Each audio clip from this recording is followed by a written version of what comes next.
তোমার কাছে দুঃখ শব্দের অর্থ কি? দুঃখ সেসব কিছু যেসবে মানুষ আনন্দ পায় অন্যকে কষ্ট দিয়ে, বিশেষত কাছের মানুষগুলো। আর আনন্দ শব্দের অর্থ কি? আনন্দ বলি যাকে, তাই আধুনিক আর ট্রেন্ডের যুগে হারিয়ে যায়।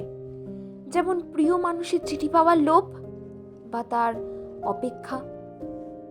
আর দূরত্ব শব্দের অর্থ?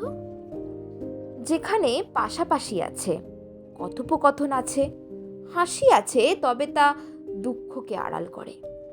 যেখানে মানুষ এক ছাদের তলায় থেকেও গুরুত্বহীন শব্দের আখ্যাত পায়। তাহলে প্রেম কি? যেখানে হাজার বার কথা কাটাকাটির পর, রাগ অভিমানের পাহাড় জমার পরেও দূরত্ব বাড়ে না, গুরুত্ব কমে না একটুকুও। যেখানে পারফেক্ট হওয়ার থেকেও বেশি ইম্পর্ট্যান্ট একসাথে প্রতিটা মুহূর্ত যাপন করা।